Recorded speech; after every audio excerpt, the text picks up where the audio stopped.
individuals have contacted us saying that they feel they've received guidance from Mother Mary, Jesus, Saint Germain, one of the angels like Archangel Michael. But the question is, how do they know that that's who it really is, if it's that true, credible source? That's the topic that we have for today. My husband is now going to join us and let us know how we can know if the guidance we're receiving is from a credible source. You know, when we started this whole journey, you used to introduce yourself and you went through this whole thing. Now you just jump right into it. What's up with that? Because we have introductory videos. You can go back and watch the other videos. Oh, so you become a big shot now. You don't have to introduce yourself. Well, I could introduce myself. Yeah. Yes, my name is Laura. My husband is my husband. Right, but I'm asking, so why don't you? Because I just don't feel there's a need to. Because you're well known now? No, not well known, but Okay. I mean, I would suggest you introduce on yourself. social media, my name is out there.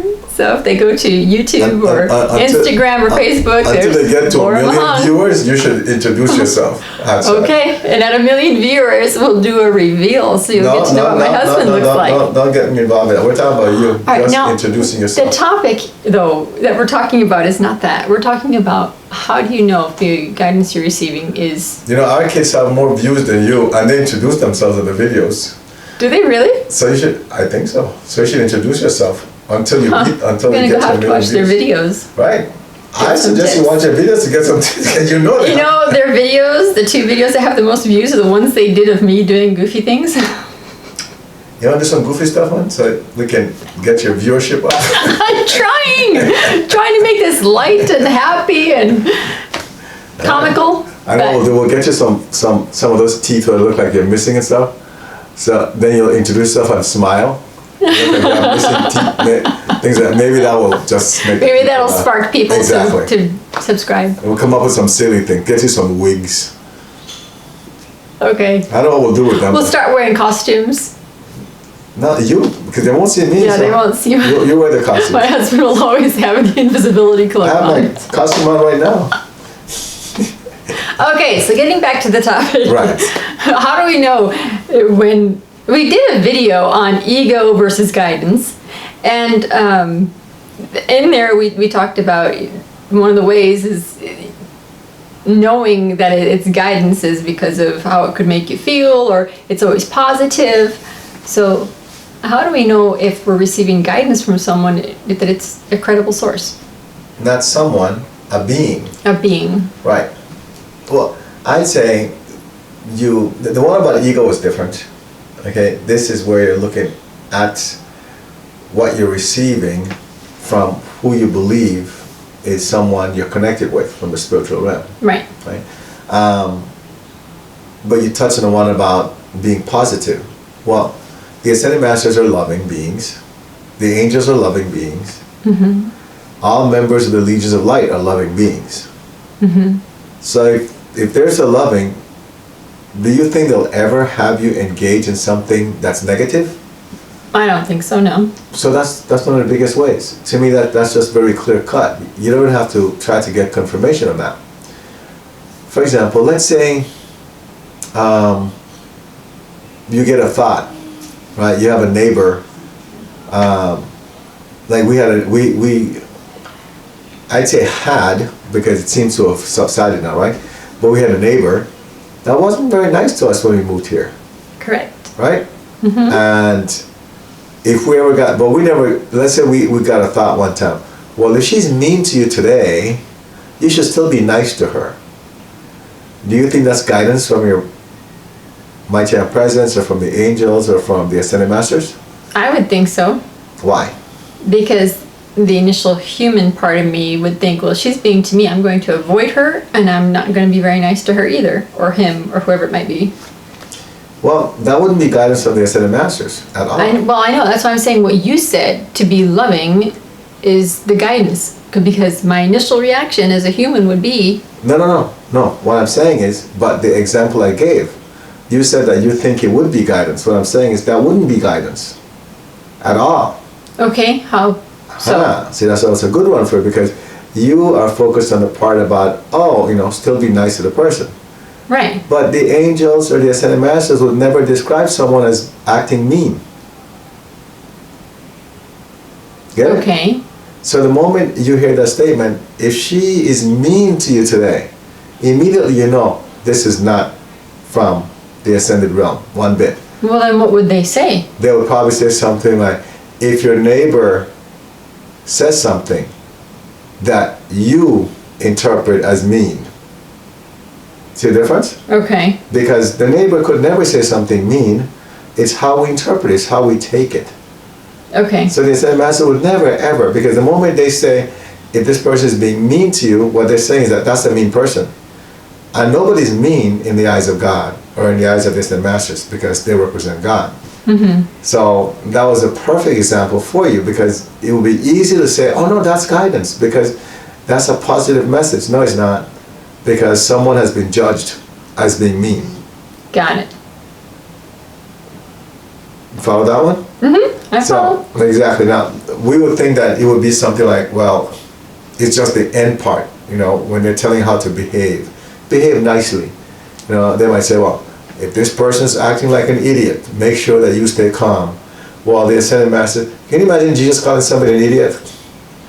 Not put it that way? No. Now that he's ascended, no. Well, no, even when Jesus was on earth, keep in mind that once Jesus embodied the Christ, okay? Right. So maybe before he embodied the Christ, he would have, right? Right. But once he embodied the Christ, he was already ascended on earth. By the time Jesus got crucified, he was already ascended. Okay. I mean, he was already an ascended master because he had already embodied the Christ. Okay. He had already balanced all his karma and everything. So he wouldn't do that. Get it? So they would never be judgmental about somebody. So the moment you receive something, or you believe you receive something where someone is being described as, oh, you know, they're mean, or they're telling you mean things, or they're not treating you nicely, that's not guidance. That's your ego. That goes back to your ego telling you something that you want to believe. Okay. Okay? It's always in a way where it's positive. Okay? If let's say for example Saint Germain, before we got married, Saint Germain told me, which I told you, Saint Germain said, remember, from now on, you get your wife involved in every decision. You don't do it by yourself. Because when you guys do things together, you'll accomplish a lot, right? So if all of a sudden Saint Germain comes to you and then he says, you know, your husband is being very selfish. He's not getting you involved in the decisions he's making. But make sure you're still loving to him. What do you think that is? Well, that would probably be my ego or a pseudo spirit guide or Why is that? spirit attachment or something, because as you mentioned before, the ascended masters wouldn't say that. They'd say, if you perceive it this way, Yeah? this is what could possibly be happening. Exactly. You understand? Because again, they won't be judgmental about it. They won't call me selfish. Right? They won't do that. So to me, that's a very clear-cut example of, okay, that's me, either me, you know, trying to look good to myself, or it's a pseudo spirit guide trying to tell me, oh, just do it this way, but you're the nice person, they're mean over there. You know, so you feel good about yourself and you're putting down the other person, but you don't see that you're putting on the other person, but you really are, aren't you? Because what you're saying is, I'll be nice to this person even though they're terrible. And we shouldn't be doing that. We should not be putting people down. Clear-cut example. Now, before, this is take number 2, by the way, because the business phone rang. So the one I was talking about was, let's say, for example, you keep getting contacted by what you believe the same being. You might say, oh, this is Archangel Michael again. And Archangel Michael has come to visit you now 3 or 4 times, right? Or it might be Mother Mary, or whatever saint or being you Connect with. exactly. Even though the message might be loving, right? It might be a loving message. But I've learned that after 2 or 3 encounters with a being, it's time for you to make sure that that being is actually that being. So let's say I believe, I remember when I got introduced to the teachings, Moses appeared to me, right? I tell that story. And he appeared and he started teaching me different things. I said, okay. Well, after the third time, I told my buddy who introduced the teaching, he said, now you need to check and see if that's really Moses. So what do you mean? And he said, there are a lot of entities from the dark side that can take on the look of any of the ascended masters, because they can change it the way they appear. Mm-hmm. Right?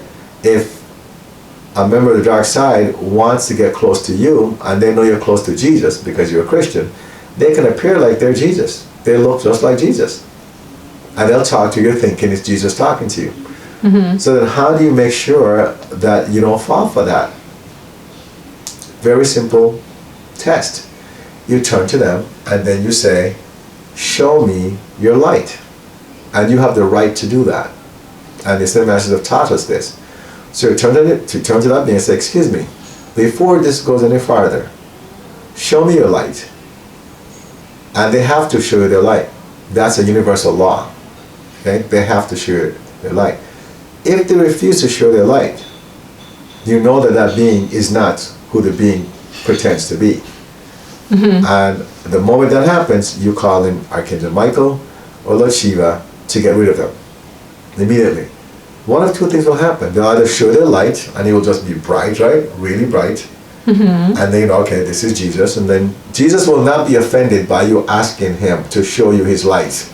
He won't be like, I can't believe you don't believe it's me. Will he recommend you put on sunglasses? Because I can imagine his is really bright, blinding. He might say, okay, put on that thing you put on before eclipse. Right, put on the solar sunglasses.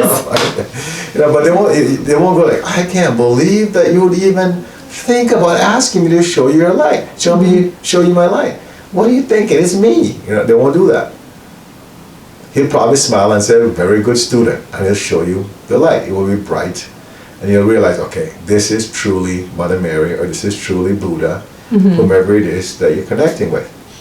Once that is established, from that moment on, now you're comfortable with that individual, because you know that's truly the individual. Mm-hmm. So that's the best option, right? The next option is that they'll refuse to show you the light, and they'll just stand there and not show the light. You call Archangel Michael or Shiva, let them get rid of that being and never bring them back, okay? Mm-hmm. Or the other option is they'll just disappear. They'll just go away because they know that they don't have the light. So now the question in your mind is this: well, what if they give you the fake light? They can't fake the light because they don't have it. Ah. All right? So it's not like this, well, we'll just manufacture the light, fake light. They can't produce the light of God when they don't have it. That's the one thing they can't fake. And that's why that's the biggest and most powerful test. Okay. Right? Mm-hmm. So that's how you deal with that. That's how you know. All right. Very simple. I think that was very helpful.